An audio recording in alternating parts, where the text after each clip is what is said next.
go. Here we go. Hey, welcome to another episode of the Blackout Tales podcast. I'm your host, Rod, joined as always by my co-host, Karen. And we're live on a Wednesday, ready to recap, retell, whatever you want to call it. House of the Dragon, episode 1 of season 2. It's a very exciting day. It's Juneteenth. So you know we gotta be with the blacks over the greens today of all days. And of course I'll do some upfront, just housekeeping stuff in a second. But first thing is the official weapon of the show is folding chair, and the unofficial sport bullet ball. And bullet ball extreme. All right, let's do the housekeeping first. So housekeeping up front.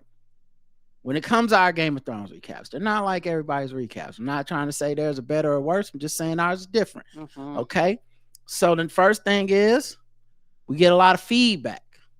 A lot of it being Game of Thrones, House of the Dragons oriented. That's cool and everything, but it's got to be a specific type of feedback or we not fucking with it, and we prefer you don't do that.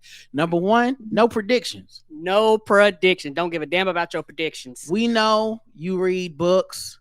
We know that that's really important to you, but much like Birdman said, you think reading books gonna help you? We are here to watch a TV show. Right. We like to predict things. We're probably gonna be wrong about a lot of our predictions because we didn't read them damn books. And we okay with that. Like, it ain't the end of the world because we didn't know. It's fun for us. It's fun for the audience. Being right is overrated. The second part of it, keep it short. Yes. So, because a lot of people like to write in, no offense to y'all all think you got funny, cool things to say. Condense it to just what's funny and cool. No one has 12 pages of cool, funny things to say. Some of y'all been in these Reddit threads, y'all been on these boards and all that. y'all been arguing with people. Y'all think people want to talk to y'all for 35 minutes and that's what our show should be. That's not. This is only one thing we do a week on our show. Yep. Okay? Don't want to be mean to y'all, but trust me, it's better to get it up front than to write in and then have us get an attitude about it. Right. The last thing, don't write in before we do the recap. Because some of y'all used to write us. Y'all would watch the show Sunday night, write something. Nigga, we haven't even said nothing yet. So don't do that. Because people are here for our opinions. That's why they listen to our show. They're not here for yours. You got to start a show. You got to start a podcast. You got to start some sort of like a medium or something. Like start something to get just your opinions out. We're not a platform just for your opinions. People come to hear us make our jokes and all that type of stuff. And we appreciate all the love. So many people are very anticipating this episode, very excited. Somebody was like, man, I wish I would just do it Sunday night. I'm gonna tell you honestly, the amount of work I put into this can't be done on Sunday night. I gotta rewatch it. I gotta make notes. I'm looking at just this episode, 6 pages of notes, and this is not like 6 notebook pages. It's that Microsoft Word pages, full paragraphs and all kinds of quotes and jokes and shit. It's a lot of work, so we can't do it. I don't knock anybody who does it. That's a lot less work, and honestly, it would be easier for us to do it. Let it go. But I don't want to do this podcast as one of those podcasts where it's like, oh, you just watched it, so you already know everything. So when you come, I can be like, oh, remember that one scene? I don't remember that dude's name, but that was crazy. We trying to do a show that's a little bit more focused than that. And honestly, the way I know we're doing it right is one of the highest compliments we get is people that go, I've never watched the show. I've never seen Game of Thrones. But I can talk to my coworkers about it when they be bringing up names and shit. Not just that, but I can follow your recap because you talk about the characters and their real names and all the jokes and all this type of shit. So we trying to keep that up. We probably will not have guests this season because we didn't have guests last season. And that's a function of 2 things. One, we don't want to spend a bunch of time arguing and going back and forth over people's theories. This show is not really about recapping this show, really. It's about me and Karen having a good time, yes, anding and making jokes and going back and forth with each other. And sometimes when we have guests, it's like they kill a joke or they need to really like agree with everything that comes out. That's not the point. I'm happy to move on, but it's, it can get obsessive and be a lot of back and forth. And also timing wise, whenever I'm done doing a recap, we can just hop on here and do it. Right. As opposed to when we have guests, we have to be like, okay, so 8 o'clock, 9 o'clock, 6 o'clock, 7 o'clock. When can you do it? What day can you do it? We don't have to worry about any of that shit. So that's probably why we won't have guests again. No offense to the people that want to hop on. I'm sure when we do have guests, it'll come up as a topic. People will want to talk about it. That's not a problem. No. But the recaps is kind of, fraught for that. Now, here's something that's so cool. Y'all know our fans. I always brag on them. I love y'all. I say y'all are so funny, so talented. People always listen to our music between breaks and stuff, and they're always like so like impressed and like, where'd you get that? And I'm like, our fans are so talented. So I had to put out the call today. Karen doesn't even know this, I don't think. On Instagram, I put up a reel on the Black Guy with Tips. And I said this. Hey, so I just realized our House of the Dragon recaps are coming up tonight. Okay, tune in live. But if you're a beat maker, a producer out there, hey, the Blackout Tips doesn't have any House of the Dragon specific music for whenever we decide to do these recaps. And we love to have some. I'm mentioning on the show as well. So that if there's people there that want to contribute, submit it. The blackouttips@gmail.com. See you soon. That was 5 hours ago. Oh, you did it. Oh, you did around noon. Yeah, I did it when I got back from the personal trainer thing. And Karen. Yes. We've already got 2. Ooh, can we play them both? Now I'm gonna play them both. Okay. The first one is I got it first. It's from DJ Jaffa, who gave us a nice 45-second beat.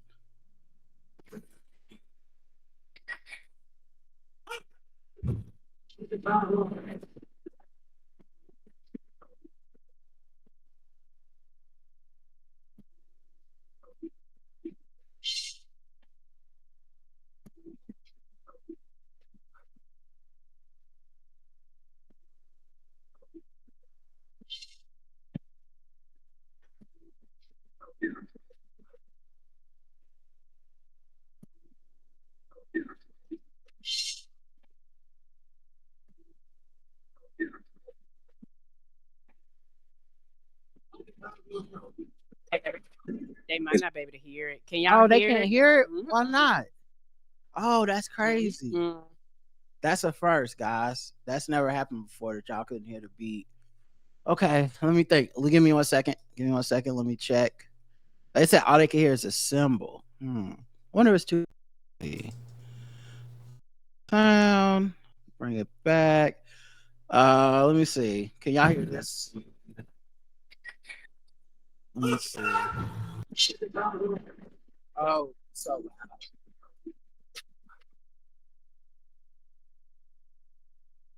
Still can't hear it? Let's give them a second to see.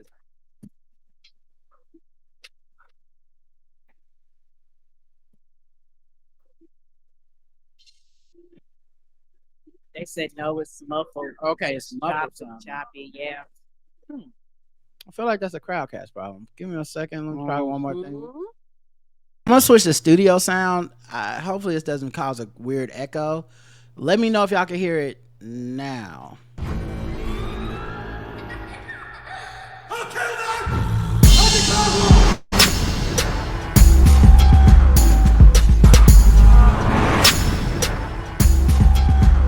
Yes, they can hear that.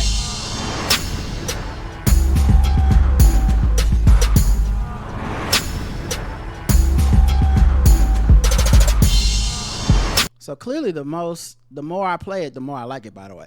But yeah, so that's like the instrumental. Dope instrumental. We appreciate it. Feels hip hop, feels very Black Guy Tipish. But of course, like I said, we have many talented listeners, and the homie Felt 5 chimed in. Okay. And Felt 5 did this. He said he didn't even have a studio equipment. He just did it with like his laptop mic and all that stuff. And he said he may do an actual like official version. But yo, I gotta always run the homie Felt 5. You know that. We back? Oh, it's the feeling, baby. It's the recap. Felt 5 and Black Guy with Tips. We doing it again, nigga. That's what we doing? Yeah. It's a war going on outside, no man is safe from. It don't matter if you're 4 feet or 8'1", or if you 1'1", or if you Cyrex. All these houses been in knees of being targets. Vhagar got colonized by the one-eyed devil. The blood of Ovalaria gon' bring a bunch of shovels. I hope the rights I pull it off, you know who I'm with. Peace to the team black, baby, they the realest.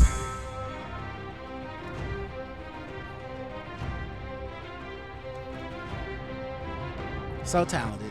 I love it. We got some talented folks that listen to the show. Right? All right. I'm going to turn that surround sound thing off because I think people later will say they got an echo or some shit. They said they didn't get no echo.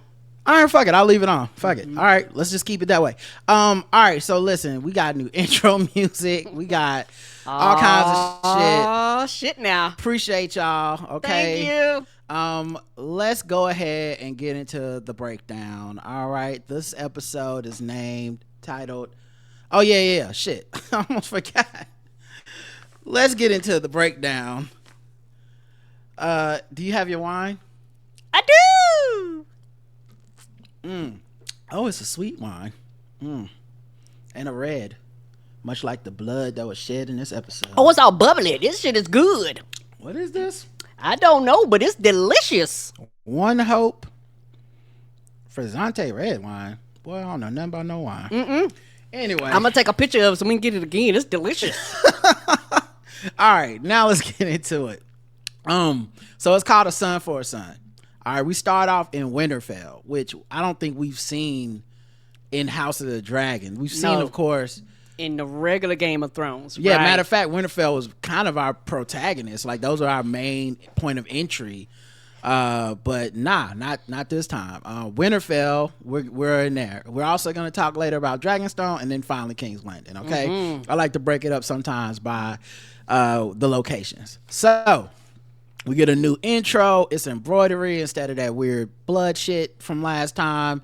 I watched a breakdown on Twitter. I saw a thread of like what the fucking embroidery means and the history of the Targaryens going back to blah blah blah. Yeah, that's real cool. But I'm up to now. We up to the blacks versus the greens. We fucking with that right now. Sorry, or congratulations or whatever that you need to hear. I'm not reading all that. Nope, not reading all that. But yeah, I'm like, if you want us to know, show us on the screen, you know, because they've done that before with Game of Thrones when they got to the last couple seasons and they start having those flashback episodes, and it was like, okay, this is why now it's important. They want to show us Jon's birth. Like, it's a mystery. We've been dealing with this thing the whole time. Cool, we finally got it. So that's kind of, you know, to my rule. But shout out to those that pay that much attention. We get a raven flying over the landscape, which we know is basically like a direct message, an email, a phone call these days. Ravens are messenger birds. And there's a voice narrating about duty and sacrifice, and it's like a real cool voice, and it has that accent that kind of reminds you of Jon Snow. And it turns out that it's one of the Starks. The duty and the voiceover, the narrator is basically like, look, duty is important. It's more important than everything. That's why my great ancestor, like Torrhen Stark or something like that, he made sure 1 out of every 10 of the men in our family would go to the wall and they'll watch the wall. That's an honor of duty. Them and the thieves. Right. And then like Doom people would go too. But if you a Stark, that you might not have done nothing. You just randomly got a bad luck. But he was like, it's a wall. Yeah, he was like, but it's an honor. Cause they crazy like that. They're like, no, you want to go. You got to go to the wall. Now, when they showed the dude face that get the black rock out of the back, he ain't look honored. I'm about to say he ain't look too happy.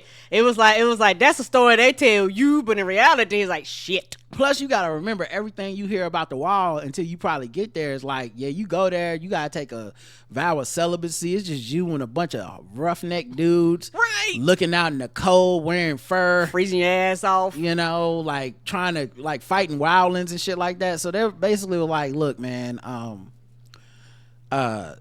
this sucks. And if I got that black stone, I would not be happy about it. But you go do it because it's the right thing to do. Right. So then it turns out that the narrator is this guy, Cregan Stark, who's actually mad young. Like, just like he's a kid, and he's talking to Jace Valerian, who's the older brother of Luke. Luke is the one that got ate. Yeah, she at the end of the last season, she sent both of them in 2 different directions versus them going together. Right. Jace flew north to visit some of the allies up north and to get them to sign up for the war. And then of course Luke went to the south. He went to Storm's End, and that's where he got ate the fuck up. Got marched up. Yeah. Now Jace don't know that because he up at here. the wall. Yeah, they don't got Twitter, or They ain't got Raven Mail. they don't got breaking news. Right. So they take the elevator to the top floor of the wall. Now, what's interesting about this too is he didn't meet him in Winterfell. He met him at the wall. The wall different than Winter. You got to leave from Winterfell to go to the wall. Yes, you do. I'm guessing he flew to the wall. I'm assuming so. Because that seemed like a long trip. So I guess he flew directly to the wall because that's where the leader was, and he was basically like, "All right, fam, listen. First of all, it's cold as shit, boy. I see what the winter is crazy." And Cregan was like, "This ain't even the winter. This is the late summer. this ain't even cold yet. This our August, fam." What you talking about? He was wearing shorts with no socks. He like New Yorkers when they come down south. We'd be all bundled up. They be like, "Bitch, it ain't cold." Right. Y'all stopping school for this? Right? He was looking at him like, "This ain't brick," as y'all called it. Right. So Cregan says, I can't join the war because I got a duty to watch the wall because winter is coming and we got to be ready. What's crazy is this is like 100 years ago or some shit. These motherfuckers was watching the wall that long. Like, oh my God, this is like trying to watch water boil or some shit. Like, they watched that wall so long before because keep in mind, they was watching the wall and it wasn't like the shit popped off season 1 of Game of Thrones. We ain't get the wall shit to like the last season or second to the last. It was like it was the last season, and it was one of the last episodes when they fought the fucking Night King. Yeah.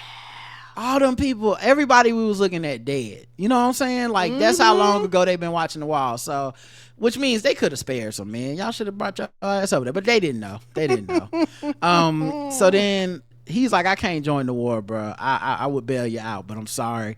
And Jason's trying his best to convince him, and he like, but bro, we need all your men. This the 7 Kingdoms. Our folks go way back. Yeah. Your granddaddy pledged to my granddaddy. Yeah, he was like, yeah. But you know what's out there, son? He was like, what? Death. I was like, you are 100% right. It is death out there. It's wild knowing that we know that it actually did happen. Yes. Because centuries later, but yes. Because also now thinking about Game of Thrones, it makes sense. So many people was like, that's some old gobbledygook bullshit. Because it took so long. By the time you saw the Night's Watch or the at the wall, the Watchers of the Wall, I mean, it was number people that was thieves and murderers and shit like that. Like it was people mostly without any real honor. They were sent to the wall. Yeah, not a lot of real warriors. And of course, I mean, if it took 100 and something, like you would be like, this ain't gonna happen. Yeah, and a lot of people died. They grandkids and kids died, and everybody was like, but it's death. They was like, whatever, pop. Well, they don't have kids. Remember, they not supposed to. They not supposed to be having kids. If they at the wall. No, but I'm pretty sure as time went on. Oh, you mean in Winterfell? Yeah. As time went on, and not only with them, you have like just the surrounding areas and people of like all the kingdoms, their kids and kids. That's nobody watching, looking, going. They keep talking about this goddamn wall, but nothing's been happening. Mm-hmm. Yeah, it makes sense that nobody believed it now in hindsight. Right. But I guess this back when it was still fresh and everybody was vigilant, like watch the motherfucking wall, nigga, it's about to be on, and boy, they could have actually came down and helped. But yeah, so they get to the top of the wall and Cregan just stunts on his ass with the view, and Jace breath taken away. He can't finish. He's like, man, but we really need to, I mean, what's out here anyway, dog? It's nothing but the snow and some fucking wildlands, and oh damn, this is crazy. He's like, damn, ooh, I'm used to being above the clouds, like, ooh, y'all live like this is the ghetto. I'm used to flying on a dragon. What is this? So Cregan says to Jace, yo, even the dragons, as powerful as the fucking dragons are, when your ancestors came up here with their dragons, the dragons were scared to cross the wall into that territory out there in the north, because that what's out there is that fucking scary. And so and dragons would go anywhere, and they was like, nope, I'm good. There's like the Ice King out there. Right. I think I'm trying to think. I believe Dany brought her dragons past the wall when they fought the Night King, and that's when her dragon took that L and got turned to an ice dragon. Yes, it's not a fucking game on the north side. Like they don't play that shit over there. They hard. North side, like we ain't nothing to fuck with. Right.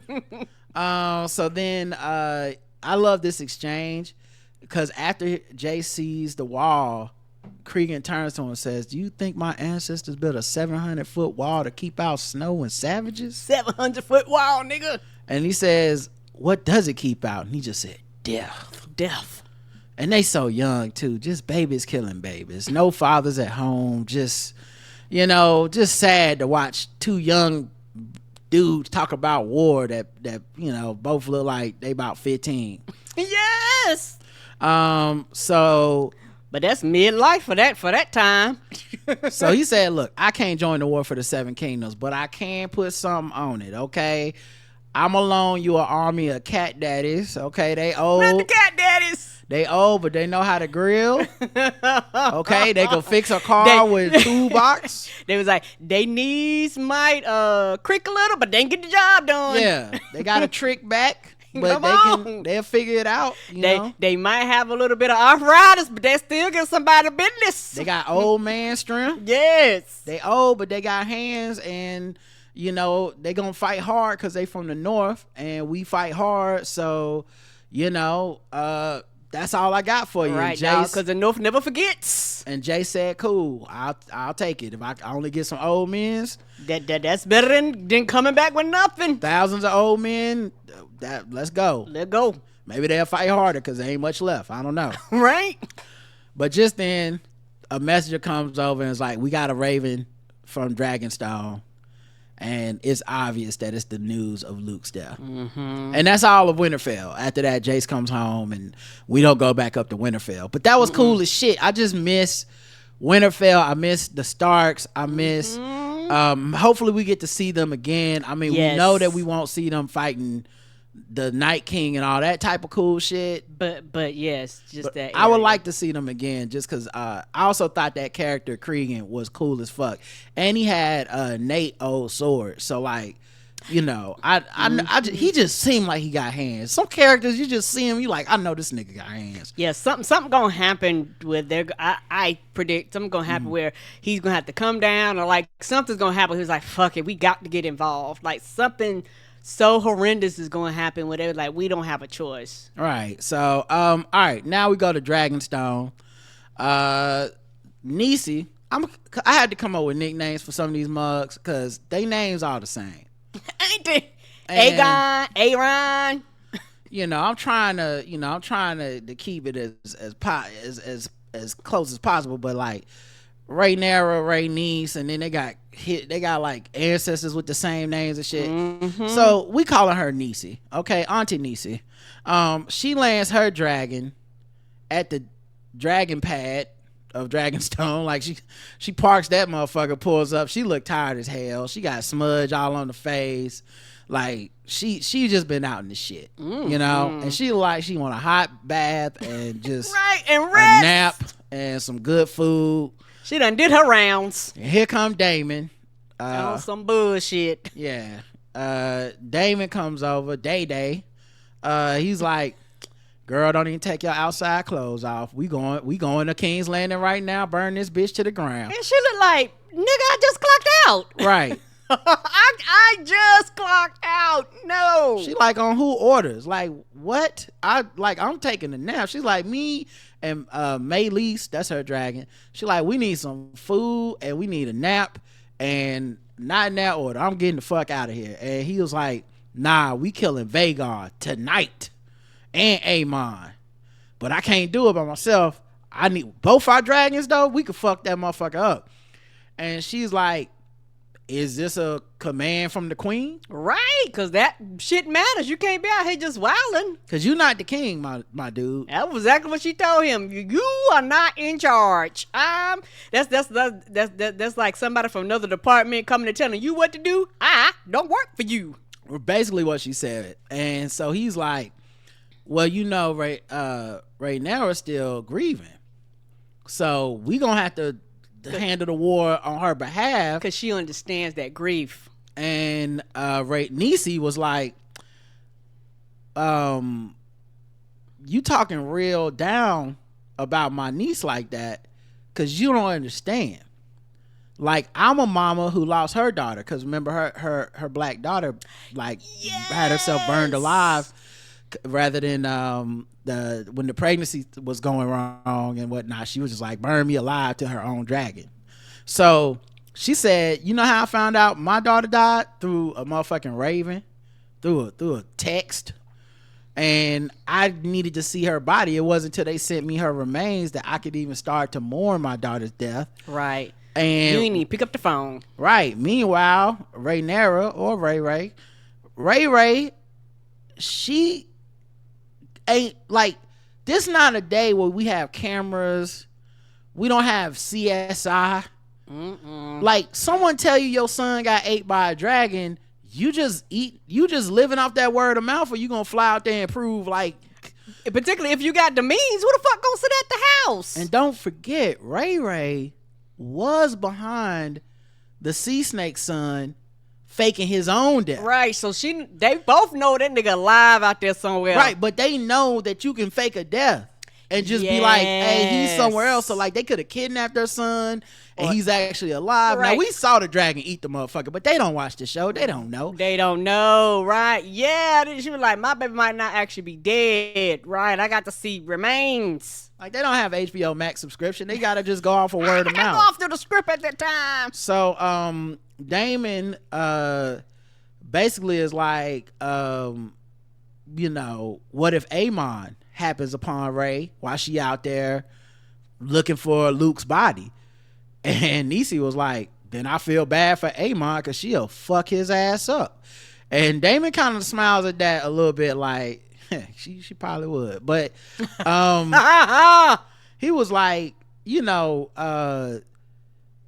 he's still mad at Niecy. He still wants to go do this shit and she ain't listening to him. So he's like, Niecy, Niecy says to him, like, and also she's wise because Rhaenyra hasn't acted out of vengeance or like rashly. She's taking this time to go find his body, but it's also this, I think it's been 10 days or something. It's this, however long it's been, this is keeping us from basically full out war. Yes. Like, I'm out here patrolling the seas trying to make sure that don't no boats come through because we got a blockade going on King's Landing. We don't want no goods to get through.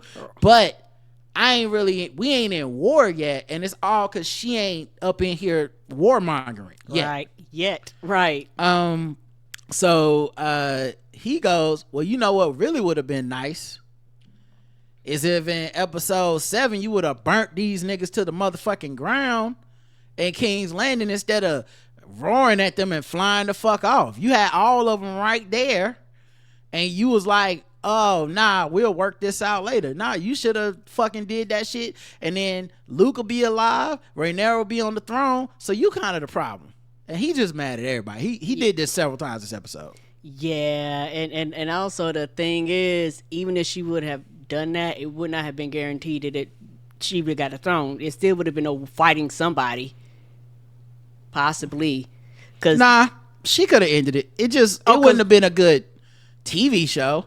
Oh, because then it would have just been Castle Green. Because they had everybody. I was saying, so basically they had everybody up there at that time. And she would have had to kill a lot of innocent people that was just forced to be in there to support this nigga. But honestly, I would have killed him. I would have killed all them people. Fuck them people. Y'all in here because he a man. That's why. And Niecy got the best argument because she got passed over because she's a woman, even though she was more ready to lead than Viserys was.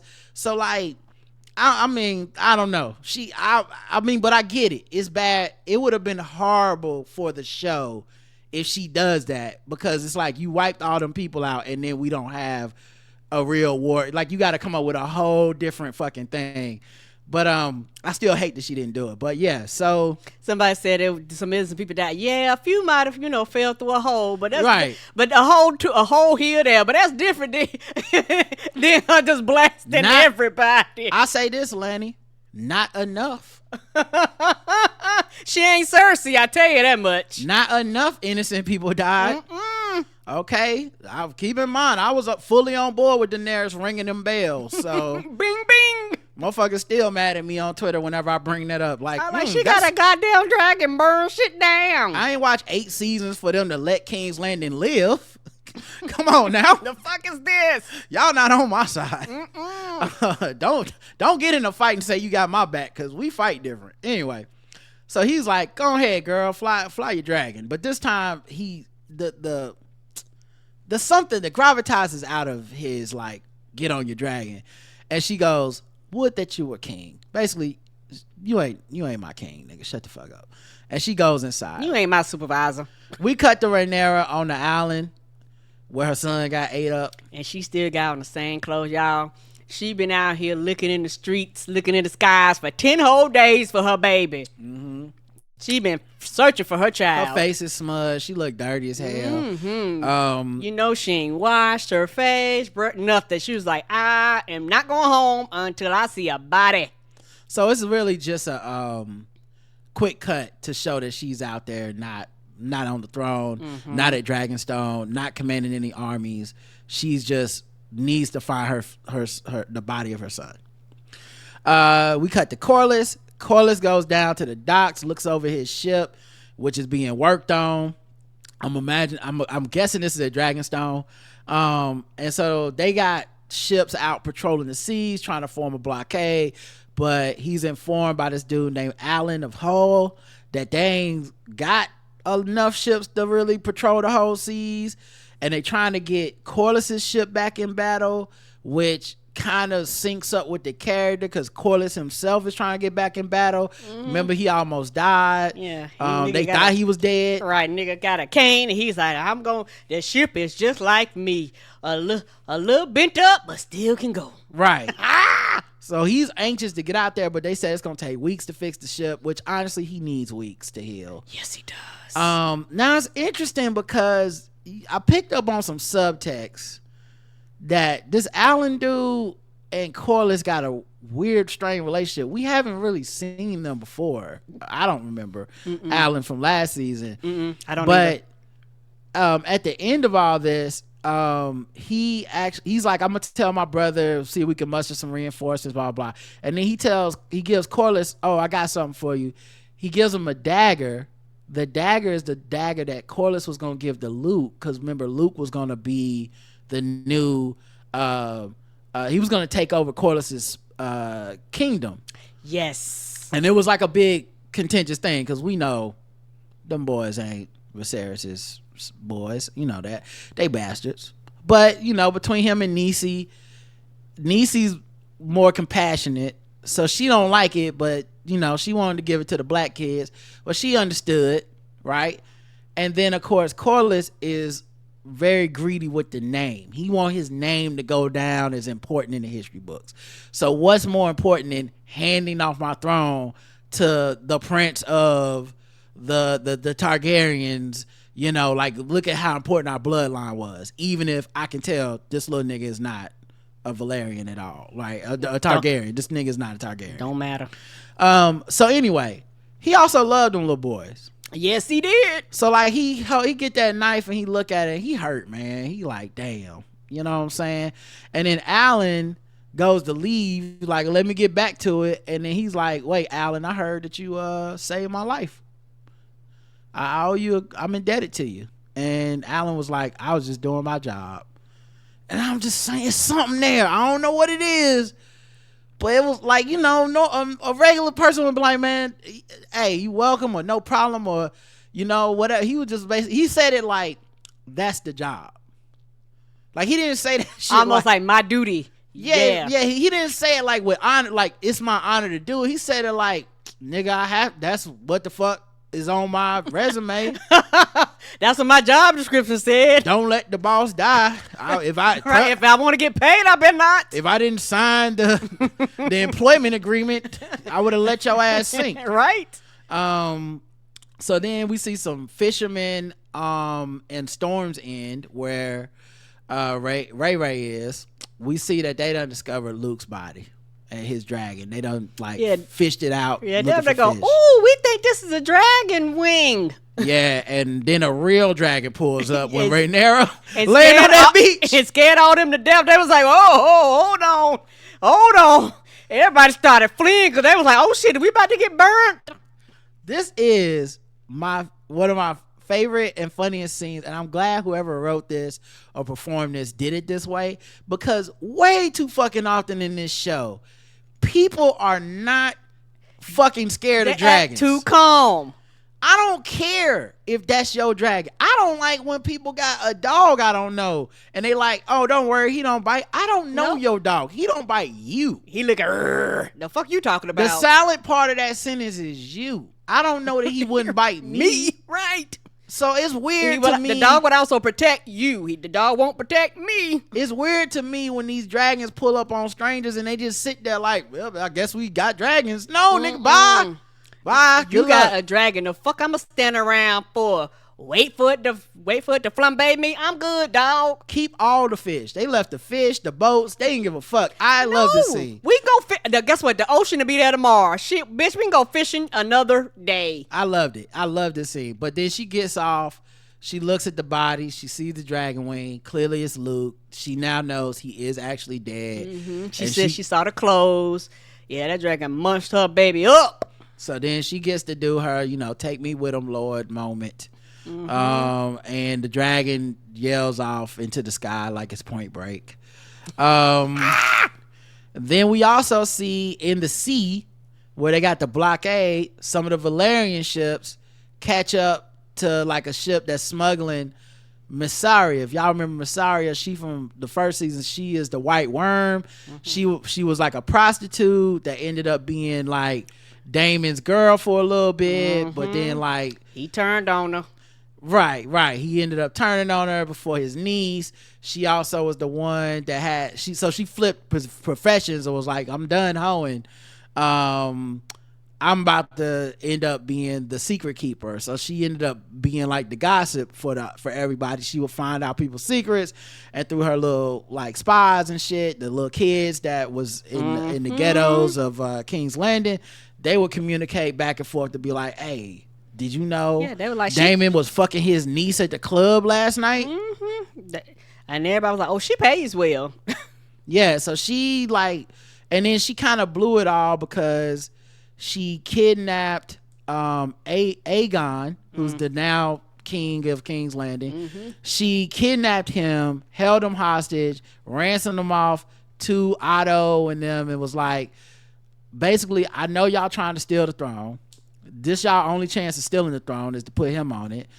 Give me he was just drunk. She didn't hurt him, but she was like, give me some money and then make sure that y'all shut down all these illegal kid like gambling and fighting rings and all this shit. Like she really did want something better for the kids. Right. Them kids is out there getting fucked up. But they catch her being smuggled, and it's Eric that catches her, one of the twins. Mm-hmm. And I just know that twin shit's coming back to hunt us all, because both two characters that look alike got similar names, and they on the wrong side. They each on the other side. That shit's coming up. Good. One of them sneaking in somewhere and making us think it's the other one, and then bam, they done murder somebody. We're gonna be like, God damn, that was the other one the whole time. Oh yeah, you know some shit like that about to happen. Yeah, honestly, even if he was on my side, I would send that nigga away and be like, bro, we just can't. We need to be like, it's on site. So when we see your face, hopefully it's not you, but we killing the motherfucker. Cause we can't have one of you on our side and one of you not. Like, that's crazy. Right, and y'all look the same and got identical names. Security is fucked up in this world. Anyway, so they ended up, Eric brings her to Daemon. And so Daemon is like, hey, what the fuck? I'm about to yoke your ass up because you the reason the Greens got the throne. He blaming everybody. It's your fault. You kidnapped the nigga, gave him back. This nigga on the throne. You knew they was trying to take the motherfucking throne. He like a manager where everything goes wrong and they like shit. Who the fuck? Everybody fucked up today. She's like, I was just in it for the money. Right. I don't care about any side. No side. I'm just trying to live. I know that you as a royal don't give a fuck about me, and Otto don't give. Showed me. Otto as the hand don't give a fuck about me. She said you only blame me because your true enemies are out of reach, which I still love this show. Bars. But if these hoes ain't loyal as a person, come on, it's Masari.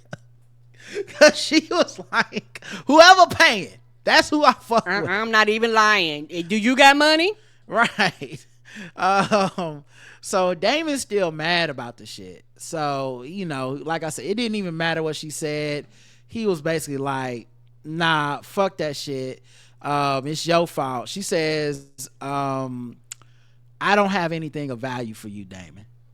So basically, can you just let me go? And he said, hell no. Lock her up. She a traitor. And then Eric, who's an honorable dude, he's like, hey man, she telling the truth. Right. Like, and then Daemon turns on him. Just hot at everybody. He's like, and you, yo bitch ass. I'm like, whoa. Right. Like, what I got to do with it? Right. Like, he was just trying to be an honorable person. Right. And he was talking cash shit. He was like, I came to you with a crown. I gave the queen her crown. And he was like, but you ain't shit because you was on their side. He was like, but I turned against them and I'm on your side. He was like, I don't trust you either. Well, that's an even bigger point than just I turned against them. And I love Eric's point. He's like, the sides broke on each other. Yes, they did. This wasn't some motherfuckers from somewhere else coming and taking over the castle. Y'all niggas was all eating at the same dinner table, and then one night y'all were like, kill this nigga for me. Right. Which one? That's why me and my brother swore the same oath. He's over there thinking he right. I'm over here thinking I'm right, because y'all niggas fighting. Stop acting like it's my fault. And Daemon ain't want to hear that shit. He was like, and we heard about you before you even got up here. While you have a chance, you need to be trying to get an education, because your looks ain't gonna get you paid. Because you're not that cute. And your hair is uneven. You look dusty. So I'm saying, what else are you going to do besides pander, rob, steal, try to trick some girl up out of her baby's check or something? So then Rhaenyra finally comes home, and she walked straight into the throne, to the war table room. It was a beautiful shot. Yeah, Daemon and her have like a moment where they like have an intimate moment. It's not sexual, but they like touch heads, and for a second, and then he says, did you find what you need? And somehow that kind of breaks the intimacy in a way, because she kind of pulls away at that moment. She doesn't say yes or whatever, because I think Daemon is so transactional. Yes. And as much as I love him as a wild card character, and he's very entertainment, and the actor that's playing him is very fun, but Damon's so transparently, nakedly, what do you call it? He wants power so bad.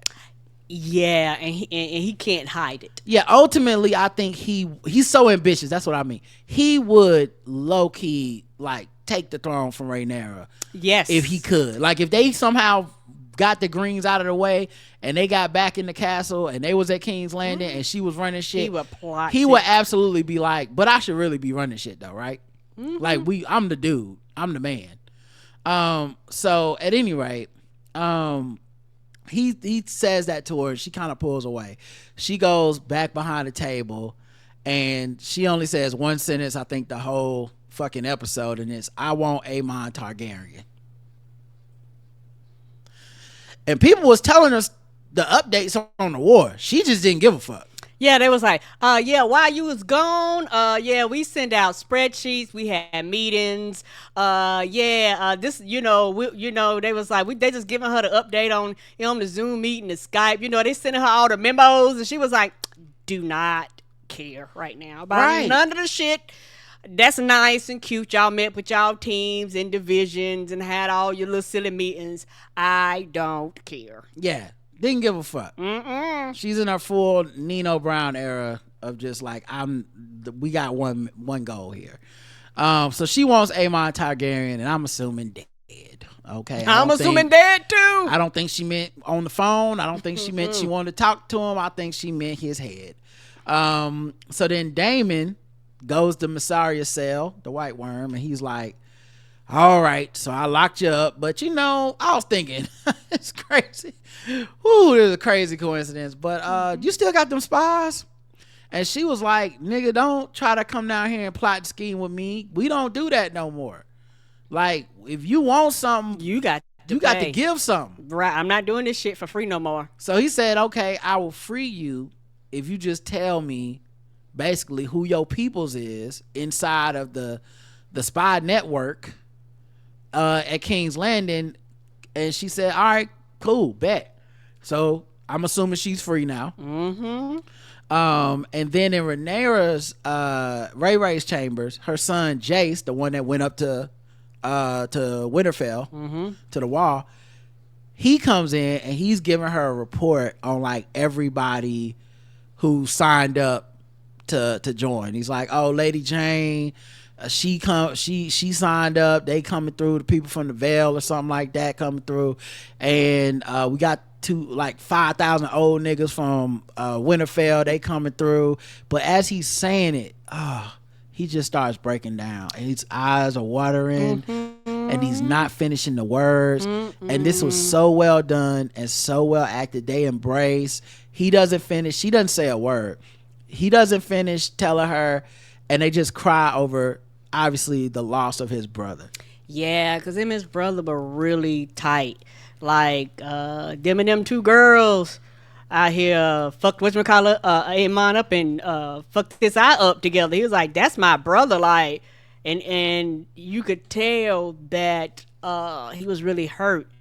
And it's something he had to process. Like that's like you learning something, then all of a sudden you have to take a 12-hour flight back. He's probably been thinking about this the whole time.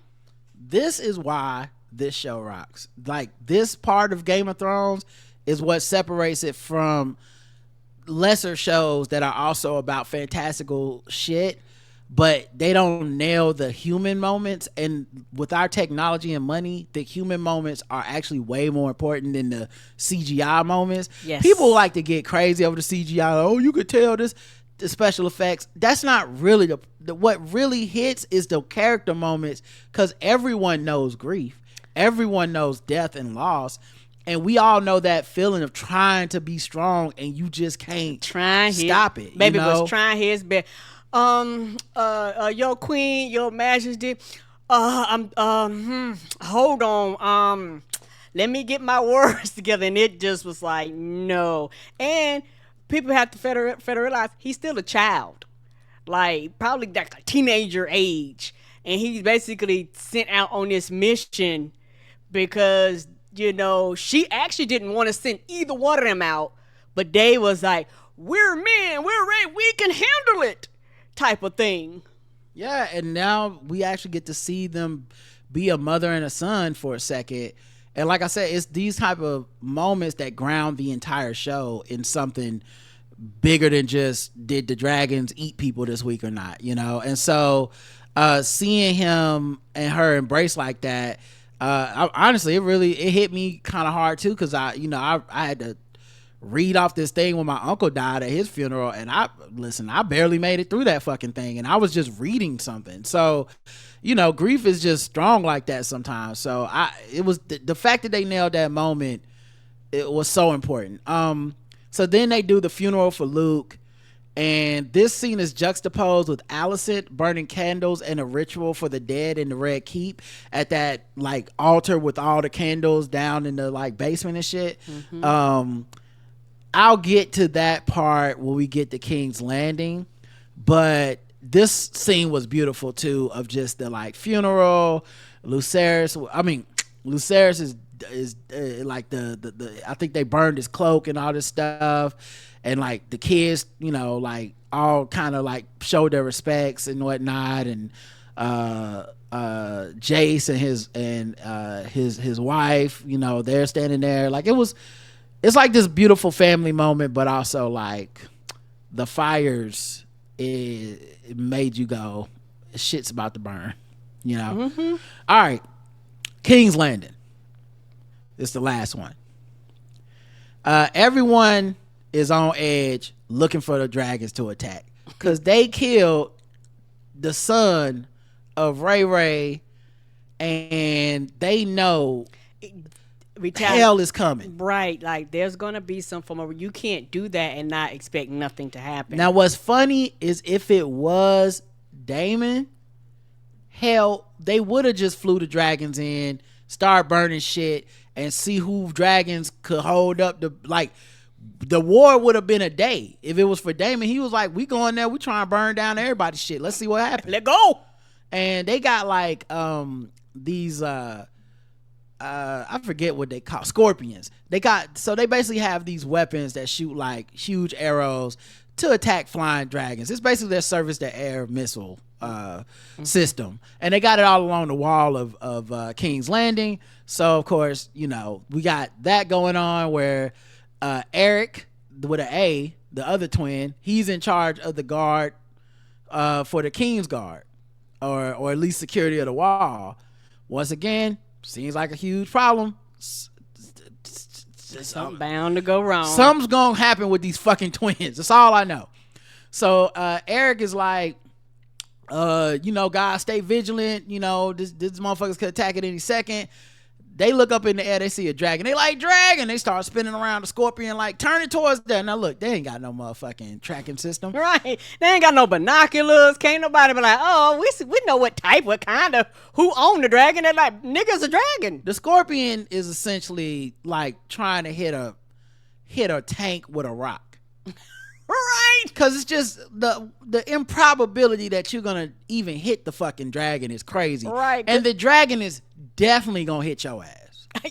Yes, it is. Like, it's just like, when do you even practice? What could you even practice on? Think right. about it. What could you practice on? What is that goddamn big? And the thing is, no matter how much practice you get, the dragon is a living creature. It can dodge, it can move. But that's what I'm saying. Right. But I'm saying, okay, what I'm saying is, even if you could practice, what would you practice on?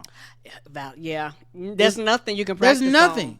Dude, y'all just out there hoping. Like, I don't know, go up 3, down 2, let's see what happens. and the thing is, they can't even do like the simulation. You know how people do simulation flights? Ain't no simulation. The first time you shoot it, that's when you know if you can do the job or not. Right. Fuck that job. That's the job I definitely don't want. You are definitely gonna get fried. So, they were gonna shoot Vhagar out of the sky. The problem is Vhagar, the dragon, is on their side. It's Aemond dragon. These niggas don't even know the dragons don't look alike. Nigga, I wouldn't either. A dragon is a dragon. But how scared y'all gotta be? Because y'all dragons take off and y'all like, oh shit, it's a dragon, turn 3 degrees. Oh shit. Never mind. Like, I don't want that job. That sounds like a shit job. I don't want that job either. And the thing is, sound like he ain't let them know that he was coming. So they're like, a dragon? Yeah, I mean, they ain't got no communication. Although if you have a dragon, I'm not telling you I'm coming either. You'll know I'm there when my dragons show up. Ain't that the truth? Fuck y'all gonna do about it. That's what having a dragon means. But yeah, Aemond is home. Aegon is there. Aegon is the king. He is the younger brother who has both of his eyes, who's not as serious, who's kind of a fuck up. Didn't want the job. He was known as like a rapist around the castle and all this shit. Like, he's a piece of shit. Yes, sir. Now he is married his sister Helena, because they got the tradition of cest over there. So his sister / wife is in the other room, and he comes in the room. She's in there with some of the babies and all the handmaids, and she's like sewing or some shit. And he's like, you seen our son Jay Harris? Lil J as I call him. And she's like, he doing lessons according to his aunt mama. And he's like, well, let's bring your son to work day. I want to bring him to the small council meeting. And she was like, can't you just let him do his studying? Right, and learn some shit. And he was like, no, I'm the king and I want my son to be there with me. And she's like, don't go get him out the library. You know, he need to he like reading and shit. He's like, whatever. So the library, cool. And then before he leaves, she goes, I'm afraid. And he stops. He said, what you afraid of? And she's like, no, actually he stops and says, don't be. He said, because they be fools to attack with Vhagar guarding the city. So he thinks she's talking about the dragons and the retaliation for Luke dying. And she's like, not the dragons, the rats. Mm-hmm. And then she looks off in a distance with that, crazy people be knowing stare. And the thing is, when she said the rats, everybody looked at each other, and I was like, I don't know, are they looking for like physical rats, or are they looking like, oh, she on that shit again? Right.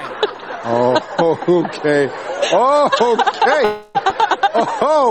Oh, you crazy. I am. And Aegon basically leaves after telling everybody in the room, bitches be crazy, am I right?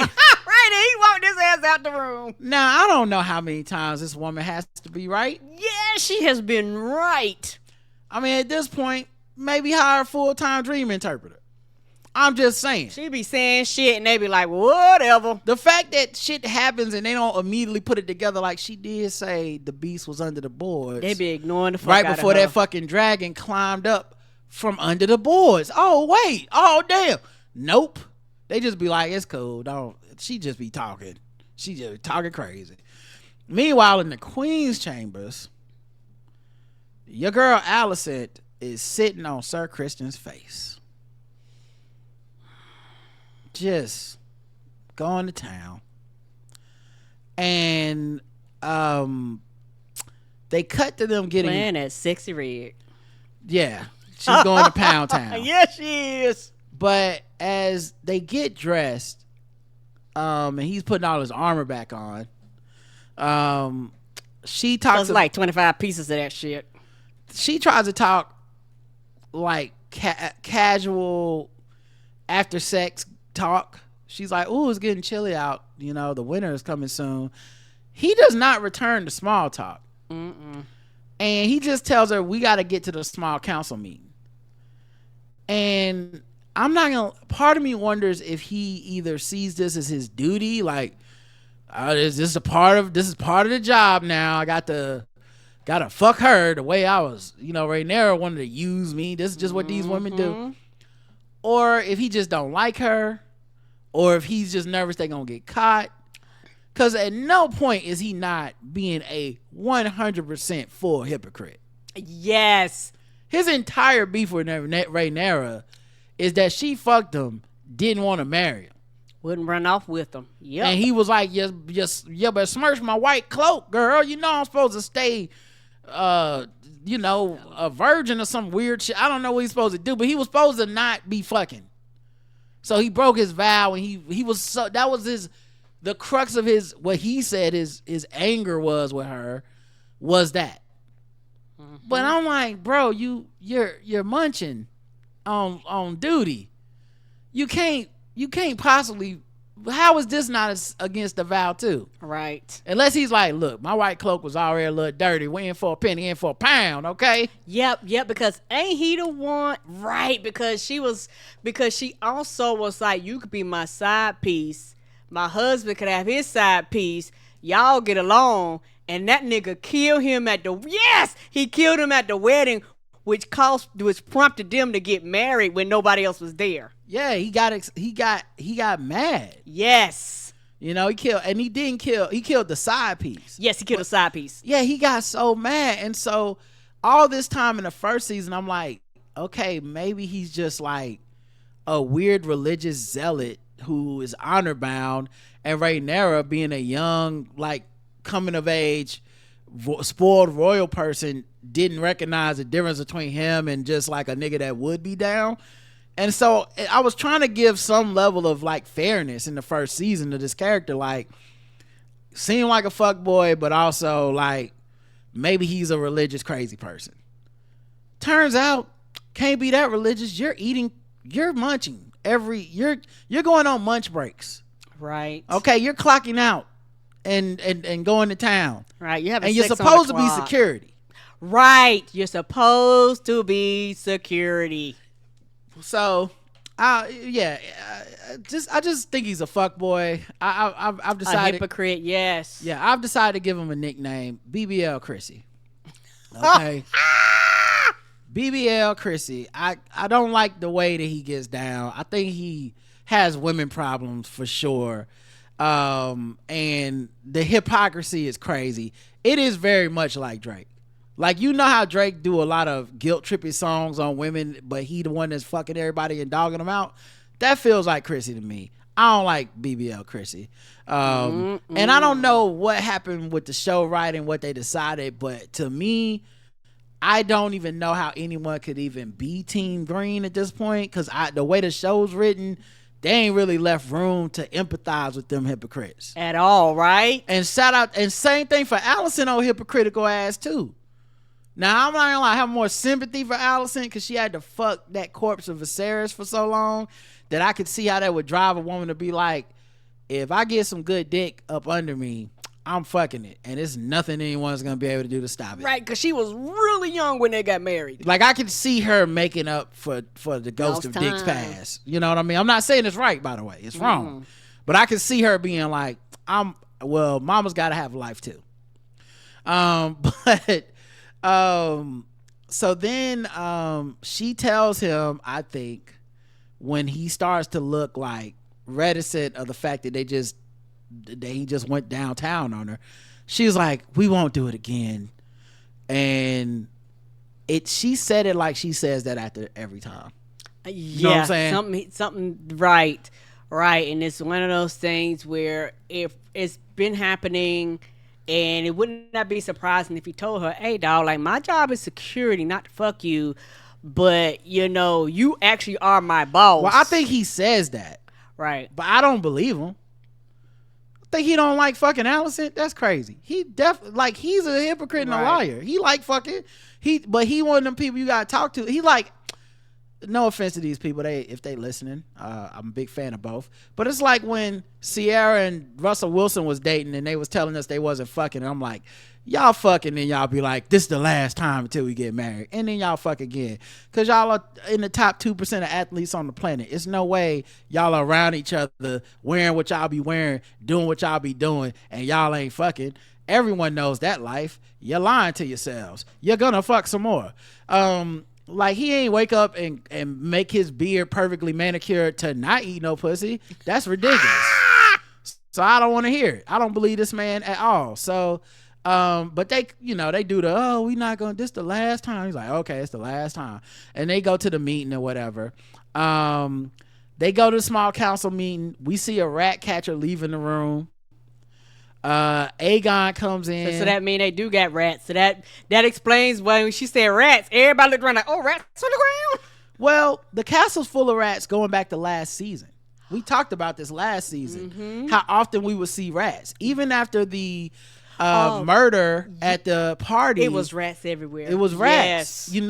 And I thought maybe this was kind of some I thought maybe it was foreshadowing King Viserys' deteriorating health and all this stuff. There's rats in the castle because everything looks glamorous on the outside, but when you look around on the inside, it's actually really much terrible.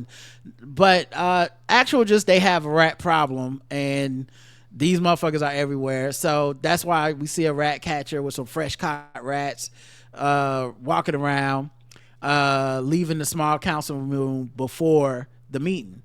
Aegon, the king, comes in with Lil Jaehaerys in tow. bring your baby to work day. He's in an upbeat mood. A little too upbeat for war council. Ain't had no business in that room. So Otto was there, Allison's daddy and the hand to the king. And he's basically like, look, the North and the Vale, they ain't picking up the phones. They sending us straight to voicemail. And I think they blocked us on Instagram. Right. I don't try TikTok. It has been like no response. I don't know who. Is there another social media service I can reach them on? They unfollowed us. Yeah, on all the platforms. So then he's like, Aegon's like, I ain't worried about them cunts. And he's like, all right. But he's too enraptured with his son, who's playing. Lil Jay is playing with Tywin Lannister's a little important egg on the you know that little ball they got, right? And that's the ball they actually use, you know, to signify I'm here and gives them permission to speak. And the baby just picking it up and twirling it around and shit. He's like, hey, what are you doing? I'm trying to clock in. It's like letting a kid come to someone's, like a judge's bench and play with the gavel. Like it's that important. And so Thailand, of course, who has done so much to try to get in this position, is like, all right, Lil Jay, that's cool. Thanks for helping me with my little ball. He's like, I take this job seriously, little kid. Because he can't scold the kid because it's the fucking king's son and you can't say what you want to say, which is like, right? Get the fuck out of here, kid. Put that down. You know, like shit you say to a normal kid, he had to be like, ha ha ha, thank you, buddy. Hey. Appreciate you playing with my thing. That's real fun, isn't it? Anyway, let me put it in its right place because that's also fun to leave me the fuck alone. Right. But yeah, so he the kid keeps fucking with it, and like Aegon, his daddy, is like he's enjoying it. So then Otto says we got some soldiers coming from my brother in Old Town or some shit like that, one of his relatives. And they come into the Riverlands and da. Allison is like, oh, I got a question. Has Ray answered my letters that was apologizing for killing her kid? And I forget my man's name. I know his thing is like the Iron Rod or whatever is his nickname. I forget his real name. But my man said, she said, did she get my ravens? And he said, for killing her son. And I love that because that's what I was thinking. Like, nigga, you can't send me a letter after you kill my son and be like, I'm gonna say it's all good. There's nothing you can put in that letter. Put like this. And if she sent them, she been gone for 10 days. So if she sent them, they down in the P.O. box somewhere. Right. Damien took them shits and had the dragons burn them. She ain't never seen them letters. Well, their thing is, they think she's just not replying. Turns out, I mean, reason, and they assume that's because she's ready to go to war. Now, turns out she just didn't get the letters, but also, I can't imagine any world where Rhaenyra is not ready to go to war over you killing her motherfucking little baby. So you wasted them letters, but you said that out loud, letting people kind of know that you still ain't with the rah-rah. You still hoping for like another solution. You wasting them ravens. Yeah, because you going to try to prove like, oh, it was an accident that the kid, my son, who wanted to kill your son and because of what he did to his eye, what a crazy coincidence. He just ain't got good dragon control. And he accidentally ate your son. But we can let bygones be bygones and chalk it up to youthful ignorance. We all make mistakes. Let he who is without sin. Nah, fuck that. We all have, pet dragons, bite shit up all the time. Like, right. Like they actually talk about a dog. Right. And so then, Aegon is too busy looking at Tywin Lannister get annoyed by his son, and he tries to make Tywin give Lil Jay a horseback ride. Yes. And Tywin was about to do it. What an ass. Because he didn't have a choice. What an ass. Right. But what's fucked up about this is he gets up, Allison calls the meeting back to order. Otto's like, Tywin, sit down. But Allison kind of disses Tywin like, I'm sorry he's being so annoying. And I'm like, damn, Tywin can't win. But nothing. He getting bitched by everybody. The little kid, the daddy. He's like, I just showed up for work. I didn't realize I got to put up with this bullshit. Right. So they act like he tripping. Like, boy, sit back down. Like he's like, I didn't want to get up. Right. But Aegon, Lil Jay leaves the room to go back to the library and do whatever. Well, he should have been anyway. Right. Whatever kids do. And Aegon in there basically scrolling TikTok and solving wordles and shit. He's not paying attention to none of the shit at this meeting. These are not serious people. Otto doing the Lannisters crossword puzzle and shit. Otto, nice news. Otto brings up Ray's blockade, and it's like, so Ray is blocking all the like supplies from getting to us at King's Landing, and that's gonna be a problem. We getting under stress, you know how it is. People start needing shit. It's getting fucked up. We gotta buckle down. We gotta bolster. Another person brings up, hey, we need to like help the navies. I think it's Tyler Lannister. He's like, we need to bolster the navies for the Lannisters and the High Towers. Then we could break the blockade by basically having a navy battle with the ships. The black dude at the table, I think his name's like Lord or something. Let me make sure I got it right because I don't want to say it wrong. But yeah, he basically brings up that let me make sure I got this all right. That they should make Dalton Greyjoy the new master of ships. And the thing about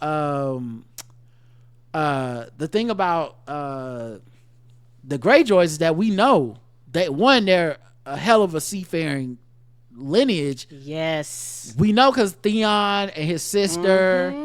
Yep, that was their thing, right? I'm sorry, I'm googling this as well. Somebody said Lord D.I. Somebody said the token. Yeah, maybe that should be his nickname, Lord D.I. I like that. I'm gonna write that down. Maybe we'll make that his nickname. But yeah, the basically the point being, like, Buddy was sitting there trying to help, talking about we should make a Greyjoy, and we know the Greyjoy name, so it's like, oh shit, maybe he could fight, maybe he knows something about some seafaring, because some Greyjoys, they about that life in the sea. But you know, this is their ancestor, so they were running the blood. Was he the first one, or are we gonna find out he ain't shit? I don't know.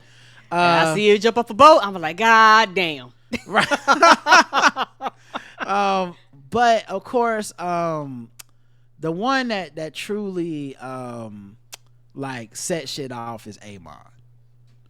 So Aemond comes in, you know, with the eye patch on, and the whole motherfucking tone of the meeting changes. Yeah, because it was like, number one, he ain't supposed to be in there. He not on the small council. And Allison brings it up. She like, oh, this nigga. Now, you know you ain't supposed to be in here, but his brother, the king, Aegon, is like, nah, let him stay. He my most loyal person, and he my number one, like, warrior. So he in here.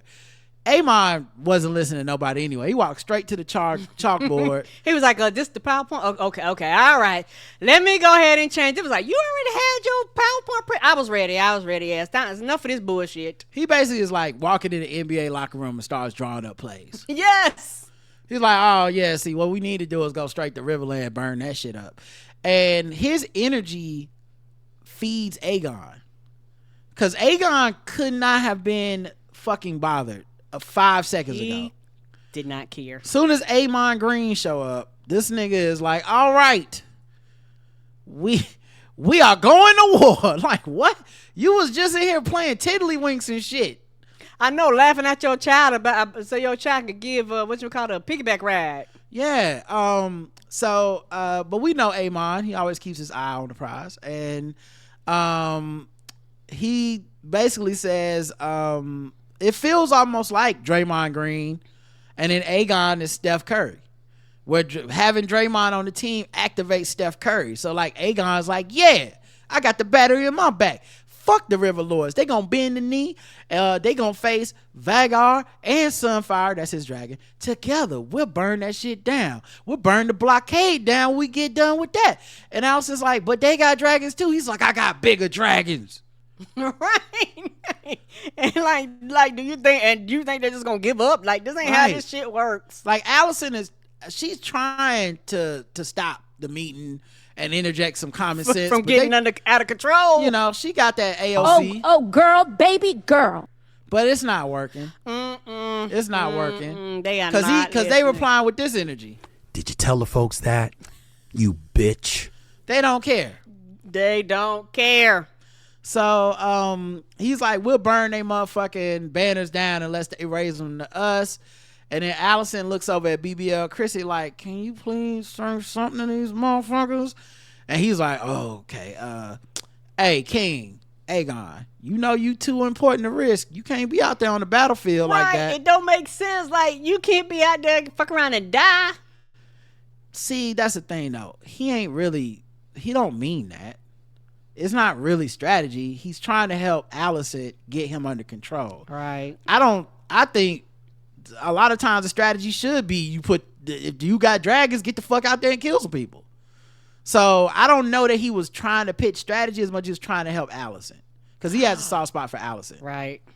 So then Allison's like, we need Vhagar to protect King's Landing since someone thought it was okay to eat up people's sons. Right. And, like a late night snack. The fuck is this? Aemond just looks back at her silently. Like he's just like, man, bitch. Okay. And because also Aemond don't like her back. Like, and we'll get to that too, but he had that look. Did you tell the folks that, you bitch? So then Otto comes in and interrupts her and undermines her by being like, well, a lot of mistakes was made after Viserys died. Wink wink, you did the mistakes, because when I said to kill these niggas, you was like, let's have dinner, we'll just lock them up. And he's like, we could have killed Daemon, we had everybody in our grasp that night, and you let them walk, because if we taking the throne, we're taking the throne. You can't take a throne. No half stepping. So her soft spot has put them in this position as far as Otto's concerned. But they both caution Aegon to say patience and restraint will win the day. The houses are declaring for us as we're sending out the ravens. Aegon immediately gets bored, starts playing with a fidget spinner and spinning his egg and shit. He don't give a fuck. Oh, his attention span is like nothing. He was so ready to go burn some shit down on them dragons. The second they actually talked strategy, he was like, okay, tapping out. Right. Let me know if you need me. Y'all actually talking about technical shit. Don't give a fuck. This could have been a Zoom call. Right. This could have been an email. The fuck is this? Why am I here? So outside the meeting, Allison is trying to go back to the room, probably to do some more face sitting. And Lord Larys, Bigfoot, little Longfoot. Come on. Littlefoot, Longfoot. Lord Larys sneaks his sneaky ass, stops Allison in her tracks. And he's like, I tried to come by your chambers earlier, but they told me you was indisposed. Which means a dude that knows that many secrets and has that many people in his employ that whisper and tell him information, he knows BBL Crissy was in there eating that thing from the back. Mm-hmm. He know that. So he was like, look, I just want to tell you. And he don't like it because they had a little freak foot thing happening. Yeah. He was jacking off to her feet. Yes, he was. So like this man is getting whole insertion and shit. And I'm just getting feet. That's it. And now I'm out of the foot game because he in there. Nah, he don't like that shit. He don't like that shit at all. Drop a dime on them niggas. So he was like, I just wanted to tell you that I questioned all the people in the castle staff, and I found who the traitors were that were still loyal to Rhaenyra, and they dead. I killed them. They no longer breathe our air. And I chose your new staff personally. Listen. He is saying. Okay, sneaky ass nigga need to stay his ass inside. Okay, he's a sneaky ass nigga. He's a foot fucking god. Hey, you better run for your life. You better. And you could tell he scared her. Because I mean, if scaring the hoes was a person, Larry's got a way about him. He is scaring the hoes. And when she's taking her bath later with all her attendants, she kicked them out because she I think somebody like sprinkled something. I don't know. It was just bath sauce. It don't matter. Yeah, she was like, everybody get the fuck out of here. It's not comforting to know that a man who has people killed and knows everybody's secrets and definitely know Crissy is in there, 69 God, is like, yeah, I can't even take a fucking bath without somebody probably reporting back. So she definitely felt like it was GoPro set up in the house. She like, everybody get the fuck out. Mm-hmm. So yeah, I think it's interesting though. I think there's a compromise to be had here between BBL Crissy, the sneaky ass nigga, and Allison. Let Crissy eat it. Let the sneaky ass nigga suck the toes. Problem solved. They're not even using the same parts of the body. They are not. Like, why can't y'all make that happen? This is much ado over nothing. But somebody will get fucked up over this though. Aegon goes to the throne room because they got to go do petitions with the citizens. So like the citizens come in, say what they want. And the king was not ready because his attention span is 0. Well, no, he was paying attention. Nah, that's not the problem here. I was thinking about this with him. And I'll say after the scene, but he comes in, they do the hail King Aegon the magnanimous, second of his name, king of the Andals and the Rhaenyra, and the first man, lord of the seven kingdoms, Right. protector of the realm, hail King Aegon. And a dude named Gerard, these names, Gerard is like, Aegon, y'all took 10% of my sheep, and like that's fucked up. And Aegon's like, well, you can have the sheep back, fuck it, we'll make you whole. And Otto comes over like, nigga, we can't get a sheep back. That's what we feeding the fucking dragons so they'll protect us. And what if we gotta go to war? That's why I said attention, because I guarantee you somebody said that shit and brought it up at the meeting. That nigga zoned out. I'll go into why I'm thinking a little something different. Okay. Maybe he wasn't paying attention. I just think if it was a not paying attention thing, I think they would have showed us that meeting with them saying that, and then later showed us him actually doing the opposite of what he said he was gonna do. Oh, okay. I don't think it's he just didn't pay attention. I think it's something a little bit different. Okay. But let me give a couple more examples. So then the next person is like, what about salt? We can't get the salt because of the blockade. Aegon cuts this nigga off. He's like, hey, I'ma send Vhagar to destroy the blockade. So soon you gonna have the salt. Don't worry about it. Quiet as kept. I'm on it. Now he's the fucking king. Right. He just said what his war plan was. Now that is after he said they weren't going to do that shit in the meeting, right? I don't think I wasn't paying attention. I think he's saying, one more example, but I think there's a reason he's saying what he's saying is not because he didn't know what the fuck happened in the meeting. He just didn't care. In that moment, no. And so then he goes on to say, another dude named Hugh, he's like, I'm on behalf of the blacksmiths and shit. We making all the weapons. Y'all ain't paid us. We need the money. If we can get the money, we can pay for the iron. We can build the weapons. That's how we fuel the war. Y'all can't get it on credit. And he's like, we gonna get you the money. Don't worry about that. Because I need the small folk to understand our victory depends on the effort of the small folk.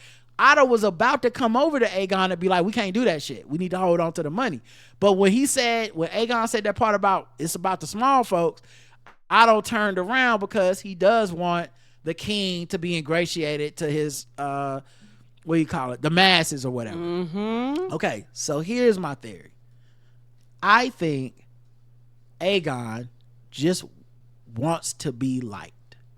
I can see that, yes. And I think he doesn't really think further than that because a whole fucking dummy. So in those 3 instances, what are the things that'll help you get liked? You can have your sheep back. Otto's like, if you do that, everybody gonna ask for their sheep back. Yes, you'll be doing this all goddamn day. Right. Like, what the fuck are you even thinking? Like, you're gonna have to tell some of these motherfuckers no. Yes, you are. Hey, man, the blockade stopping the salt. Oh, we gonna burn the blockade up. Say less. Why? So just so everyone will see you say that and go, what a nice king, the magnanimous, the generous. But you're gonna have to do some work. Yeah, you can't just be saying shit. Right. And then of course the last one, we gonna just give you the money. Ain't asking nobody nothing. You ain't talk to nobody's accountant. You ain't no bookkeeper. Like, that's why the fuck y'all was in the meetings. You want Joe to bring your little boy to work day. Right. That's the shit y'all talk about in the meetings. So while it could be partially that he's not paying attention, I think it's more so he don't care. And he says what it takes in that moment to be liked. I think it's the reason why when Aemond walked in the room, all of a sudden he was ready for war. Yeah. You see what I'm saying? And then the second that they all countermanded that, he was back to like, well, there's nothing to be liked about in this. I'm spinning my fucking egg. I don't care.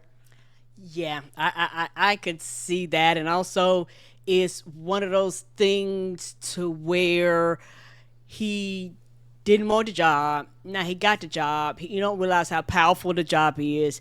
That's why Otto was like, hey, dog, when you speak, people listen. You're the goddamn king, sir. Like, come on now. Right. So, I mean, it's just, he's not thinking it through, but also he is thinking being liked through. And those three things not just make the people he's talking to like him, it makes the other people in the room see that he's such a gracious, great king. And he wants that. He likes the admiration. It's him smiling at this coronation, you know, where he was so miserable he didn't want to do it. But the second people started admiring him, all of a sudden he started glowing, basically like, yeah, okay, I could get into these motherfuckers cheering for me. Mm-hmm. So then on his way to his chamber, here comes sneaky ass nigga Larys again. He loved catching people walking to and fro. So Aegon trying to go back to his motherfucking room. Larys pulls it to the side and says, hey man, you know, the people, it seems like you want to be a different kind of king than your daddy was. You know, they say your daddy was weak. Let Otto run him and shit. You know what would change that? If you didn't have Otto as your hand. You could run shit yourself. Right. You should look for a new hand, maybe even a brother like me. Yeah, and the thing is, he's like, yeah, Otto being here for the last three kings, dog. Like, you the third. Like, hey, like, you want to basically saying, hey, you see what happened to the last two? They ain't here no more. Right.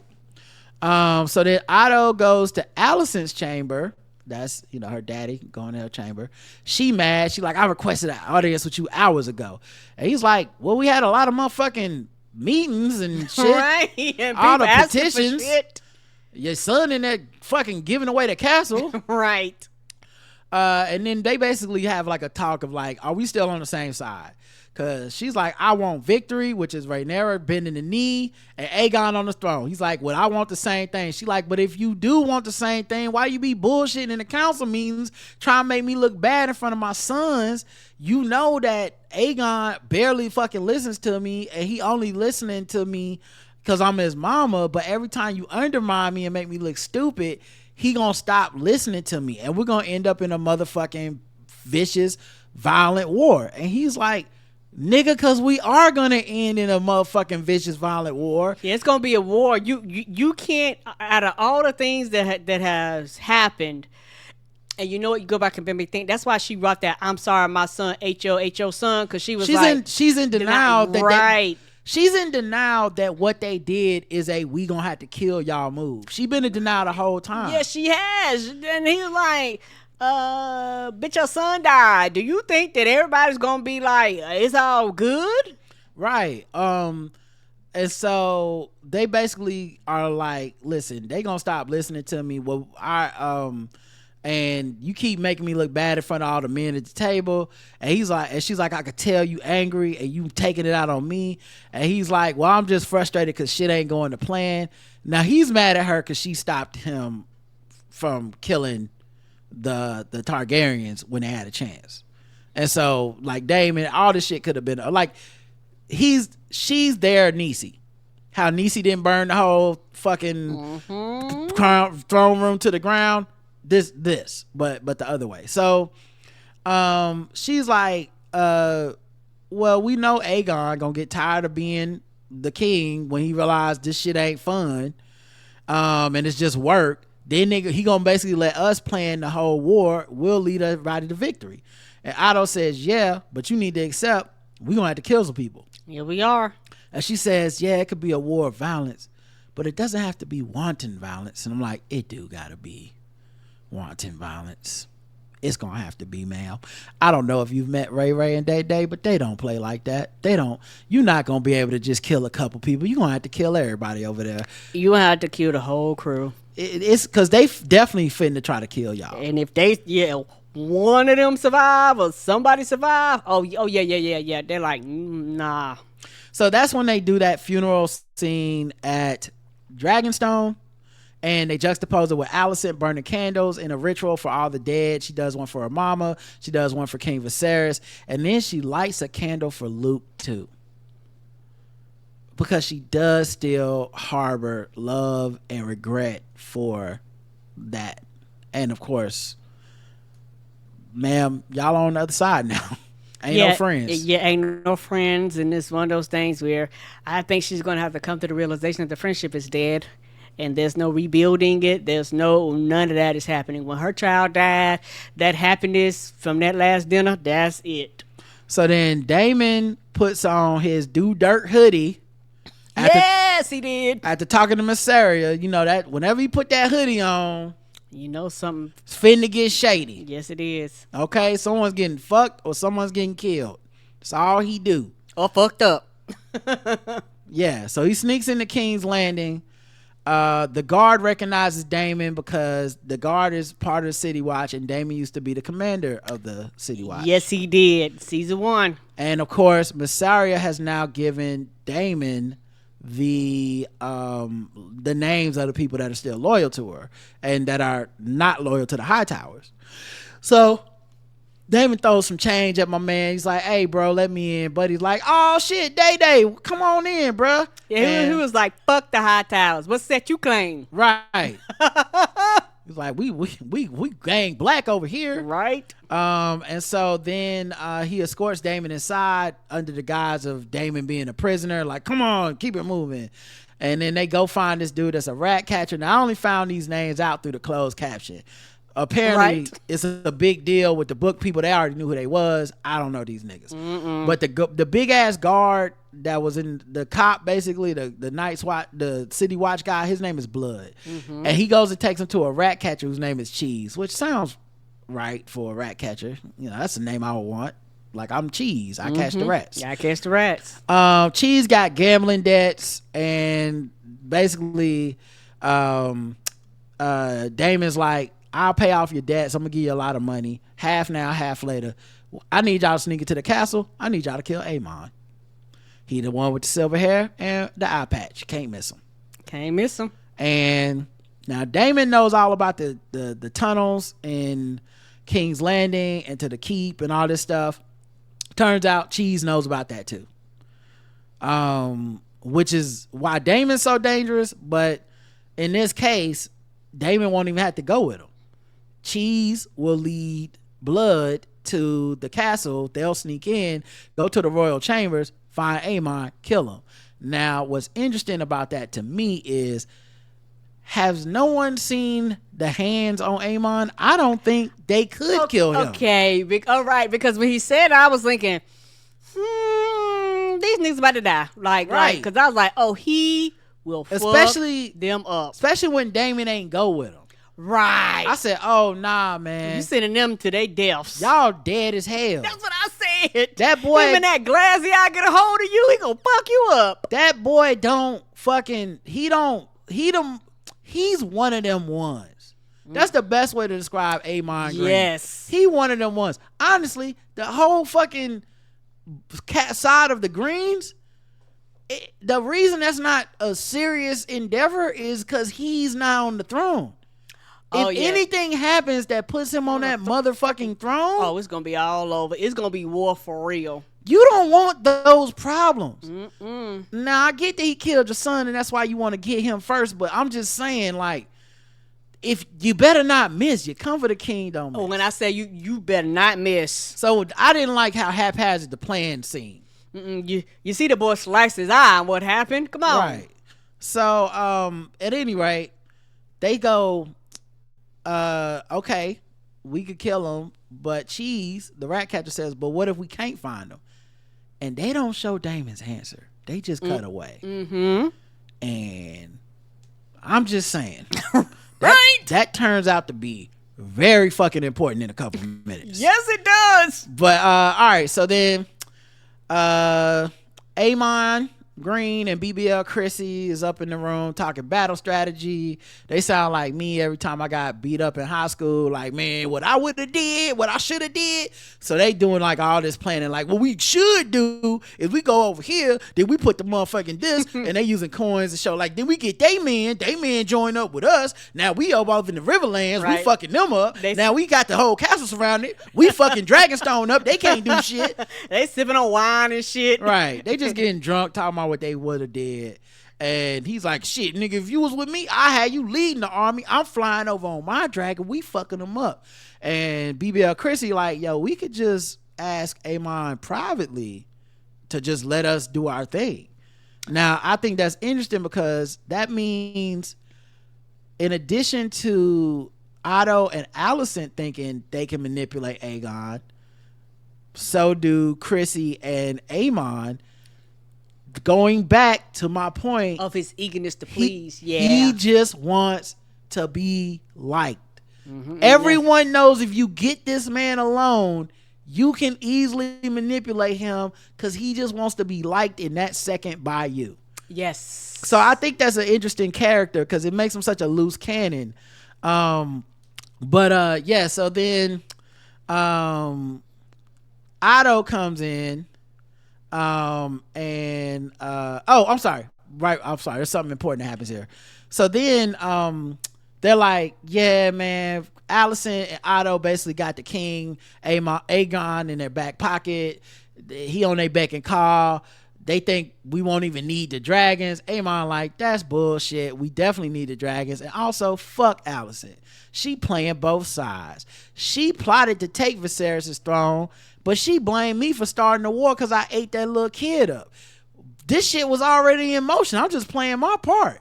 And BBL Crissy, who has a soft spot for Alicent, he's all of a sudden like, nah, hold on. It's not Alicent's fault. It's Rhaenyra's fault. Ray is a bitch. I hate that bitch. I hate the way that she walked, the way she, like he just does not fuck with her. Straight from the manosphere. Alicent has a gentle heart and she just holds, and then she just, doesn't want no problems. And then my man Aemond cut straight to the point where he said, she holds love for our enemy and that makes her a fool. I said, yes. He don't want to hear no bullshit. I'm not rooting for the Greens, but let me tell you, Aemond Green, that's a bad motherfucker right there. He sees it. He's straight. I'm here to score. Give whatever it takes for us to win. Score, assist.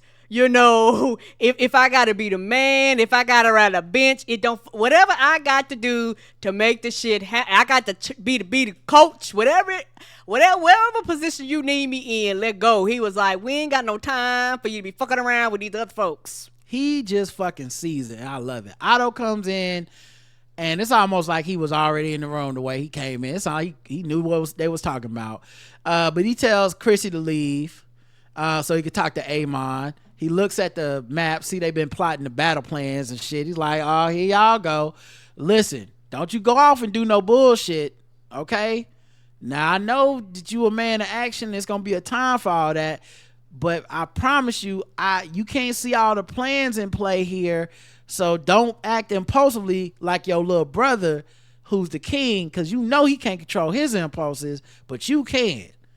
And Aemond just basically sits there and listens to this. Mm-hmm. Don't mean you're gonna take his advice, but he's like, okay, Grandpa. So then, Blood and Cheese, the rat catcher, and the gold cloak, they sneak into the tunnels. They sneak into the castle.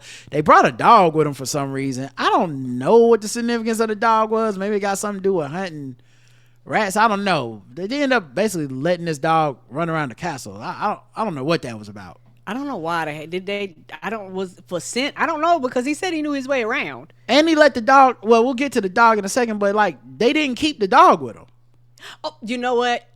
Go ahead. I'm about to say, no, they didn't keep the dog because I think once they went in, they was like, we can't bring this fucking dog with us if we're going to go. Because he initially didn't plan on going into the building. Well, no. This is the thing. They brought the dog with him and he told him, bring the dog. He told Blood, bring the dog. And that was when they got into the castle. Now we're about to get to this other part. They get to the castle And he's like, all right, man, well, the royal chamber's up there somewhere. Good luck. And Blood grabs him up and was like, hey, bitch, I'll kill you and take the gold myself. You coming with me. We going up to the royal chambers. He's like, but I don't even really know my way around all that place up there. I just be doing it down here. He's like, well, I don't give a fuck. You coming with me. He's right. Cause and I'm so he lets Cheese go. Like he like once he's choked him up and made him realize you coming with me, Cheese kicks the dog and the dog goes running off. I wonder if it was out of anger. I'm sure it was. Yeah, anger. It's definitely your like, I can't hit you, your big ass, so I'm gonna hit my dog, which is definitely a sign of a fucked up evil person. But I mean, I don't get why the dog needed to come. Was it part of the cover? I do not know. I don't know. I don't know if he goes. So the dog came with Cheese, and the dog came with Blood. I think it's Cheese's dog that got something to do with catching rats. I don't know what it got to do with catching rats. Okay. But it just maybe the dog could smell the rats. I don't know. I'm sure it's not that big a deal, but what the fuck? Anyway, they kicked that dog and the dog ran off. So at least it didn't die. But no, it did not die. So then they sneak past the oh shit, I've skipped a part. They snuck past when they snuck in, they actually snuck past the throne room. Yep. And Aegon was in there kicking it with the homies. Drunk, kicking it with the homies. Coming up with new nicknames. Had an entourage, talking shit in the background. And the thing is, Cheese had his, trap, because, there's rats everywhere. So basically, he was telling, hey, dog, hey, just keep walking. Don't look suspicious. Don't say nothing. People travel through here all of the time. Yeah, they walk by the statue they're making of Viserys. As they were listening to Aegon, and Aegon's basically talking about how he wants to be a symbol for the small folks in the military, and they're coming up with new nicknames. Aegon the Generous, Aegon the Dragonheart, Aegon the Dragon Cock. He's like, yeah, it's a wild beast that can't be tamed, ha ha. But the point being, this is just him expressing his need to be liked by everyone. He wants the small folk, the military, the people in the castle. And it's just an impossible thing for a king to want, because it can't happen. Yeah, and his youth too. So the shady dudes, they sneak by, Blood and Cheese. We see rats all over the keep, like it's an episode of the animated Good Times reboot. Oh no! And the rat catcher Cheese is like, I'm not going upstairs, might get caught. That's when Blood yokes him up. That's when Cheese kicks the dog. Then they end up going upstairs together. They go right into Aemond's room, even though Cheese claims he ain't know his way around. I guess they got real lucky. But Aemond ain't there. Yeah, I think he lied to him because he just didn't want to go up. That's what I think. Yes. So the Aemond's not there, which is lucky for them. They don't even know it. Aemond was gonna fuck them up. You know what? When they opened that door and I saw where they was, I was like, oh shit, is he gonna be in front of them? Like I immediately thought, is he gonna be standing in front of them? I wouldn't have been shocked if he was ready. I was like, woo! That's how crazy he is. If he would have pulled his sword out and been like, you're running late, I would have been like, fuck. But Aemond's room got a poster of the time that his ancestor used a dragon to burn down Harrenhal on the wall. This nigga look at that every night before he go to sleep. This is a fucking crazy man. Every night. This is a crazy man. This is an insane person. Look at a photo, a bunch of people dying every night. He sleeps with that. Okay? Like when we saw Viserys' room, it was like porno on the walls. It was a bunch of titties and naked people. This motherfucker right here sleep with this like how niggas keep Scarface posters up. It's just like, bruh, what is going on in your house? But yeah, so they steal some shit, like the coins off of the map and shit. And then Cheese is like, so we should probably get the fuck out of here. And Blood is like, no head, no gold. We killing the motherfucking son, nigga. Bro, I want all my money. He's like, set some rat traps for appearances so people think that we doing something. And he goes outside, looks around. Then he sees a handmaiden. The handmaiden sees him. And he's like, oh, I'm just here for the rats. And she had a look on her face like, no, the fuck you not. You're not supposed to be up here. Now, my guess is that's because she is one of Larys's people. And Larys people know who the fuck's supposed to be up there and who not. So he turns around. She is gone. Yeah, and I was like, she reported to somebody. Yes. Because he fumbled with that trap and he ain't look like he knew what he was doing. She ran off. he actually dropped his torch. He was running so hard after her. And so I don't know if the motherfucking castle gonna be on fire next week, but that torch was just rolling around full of flames. Yes, and setting shit on fire. So she got the fuck out of there. He turns around to go find her. She's gone. He turns around again because he hears a sound, goes into a room. Cheese has Queen Helena with a knife to her neck. Mm-hmm. Queen Helena is the crazy one. Yep, the one that had the visions. Right. And Blood is like, what the fuck are you doing? Does that look like a son to you? We not here to kill the queen. And the dude is like, this is the queen. She the mother. And he motions towards the other side of the room. It's two babies in their cribs. And it's the twins. And the thing is, when this happened, at first I was like, well, didn't he tell them to fuck Aemond up with the eye? And then I was like, oh, because like you said, stop. So I'm assuming that he must have told them, if you can't get him, I want a son. And this is a thing they did in the first season with Daemon too, where they cut away in these key moments, and then the lore of Daemon becomes bigger than we don't know if he did something. Right. Like with the thing where they were like, he was having an orgy and he was like, basically, I should be the king, man. Fuck my brother. But they never show him say that. They just cut away in the middle of the orgy, and then the legend is that he said that shit, and we don't know. Mm-hmm. And they did it a couple more times with him, and this time he didn't give a full, like he gave a part of an answer, but he didn't give like the full answer. So when they said, "What if we can't find Aemond?" and they just cut away from Daemon's face, not seeing the answer. Well, this may have been what he said, because these niggas was like, who is in them cribs? And she's like, the twins. Now we know the twins, one boy, one girl. Mm-hmm. And they like, which one is the boy? And Cheese is like, I don't know, look for a dick and then kill that one. Right, because even the daddy couldn't tell them apart. And Blood is like, man, come on, man. I ain't trying to damn do that. Like, that's crazy. I'm not trying to look at no little kid's genitals. I just want to kill a kid. And so ain't nobody got time for that. I'm here for the killing. Right. And so then they say to her, like, which one of them is it? And she points to one of them. First she tries to give him a necklace, and Blood takes the necklace, and he's like, that's not a son. Yeah, we ain't here for that. Thank you for the necklace, but I don't give a fuck about that. Right. So it's like, give us the son. She points at one of the kids. Blood goes, wait, why would she tell us who the son is? This is a lie. This is the girl. I'm a killer. And the Cheese looks at her and says, no, she telling the truth. And so we don't see it, but they grab little Jaehaerys, and we hear the nasty sounds of a kid being beheaded. Ooh, child, they fucked that baby up like sushimi. They killed that baby, and you can hear it but not see it, which sounds worse. Yeah, and child, she took the other one, and she was getting it. And I was thinking, well, hold on. This is what Republicans think happened in Planned Parenthood. That's all I'm saying. Go ahead.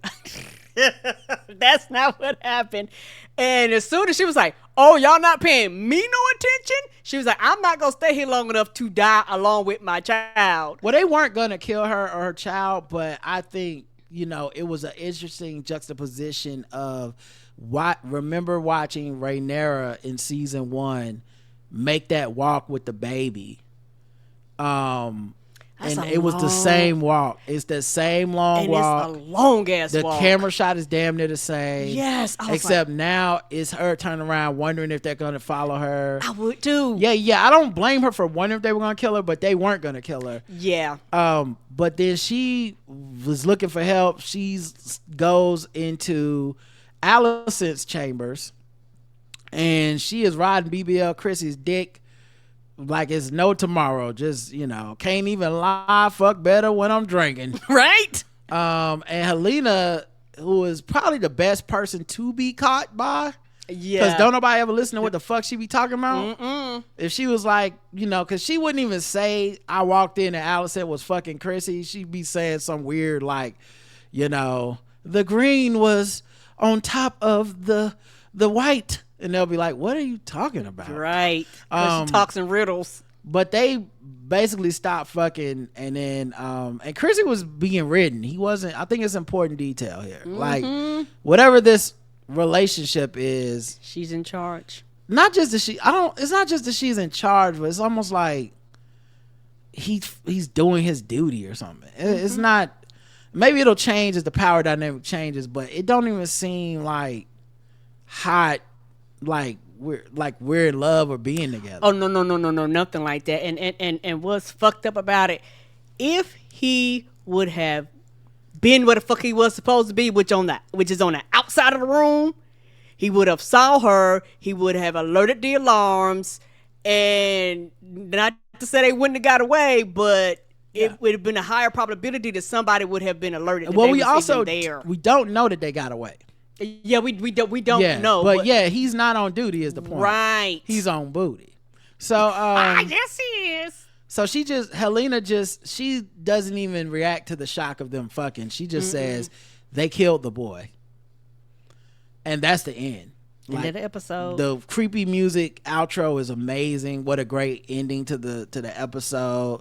And you could see it in her eyes. It was almost like it was so haunting, because it was one of them things where you go, who knows what kind of dreams and visions she had. She may have seen this or something at some period of time, and she was like, okay, like something, like almost like she was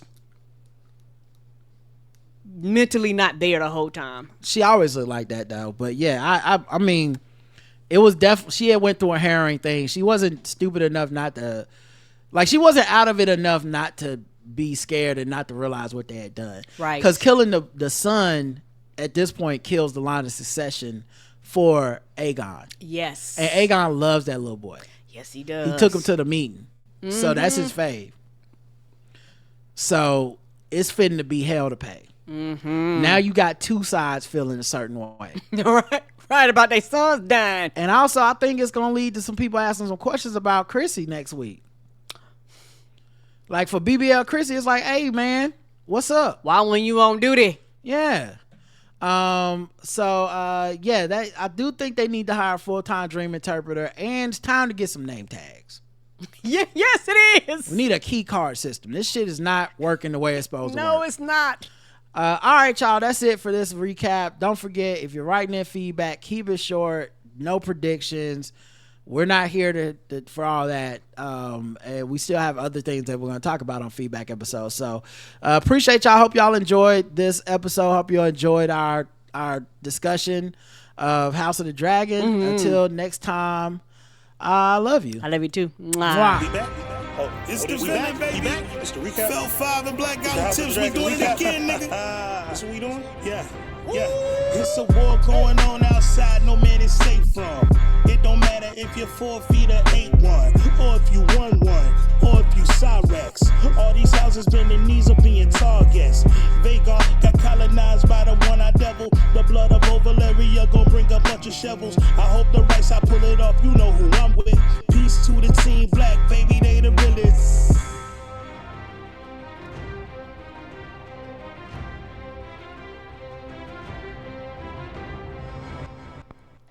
All right, y'all. Talk to y'all